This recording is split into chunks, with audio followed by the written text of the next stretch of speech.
Narito po muli si Nurse Dodong at nagsasabing magandang araw po sa inyong lahat.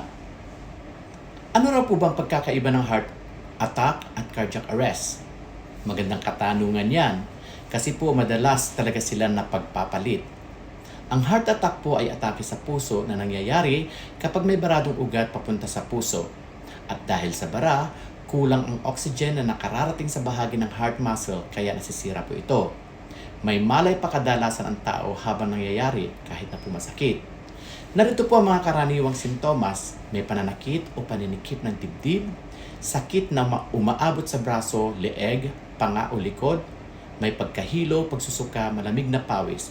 Ito po ay medical emergency pero may oras pa para madala sa ospital at maagapan. Ang cardiac arrest naman po ay nangyayari kapag biglang tumigil ang tibok ng puso o naging sobrang gulo ng ritmo nito. Dahil dito, hindi na nakakapagbomba ng dugo ang puso papunta sa utak at buong katawan. Bigla po silang nawawalan ng malay at humihinto ang paghinga.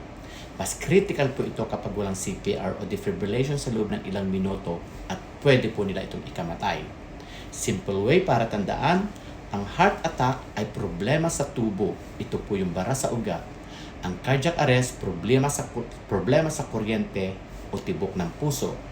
Mahalagang malaman, ang heart attack pwedeng mauwi sa cardiac arrest.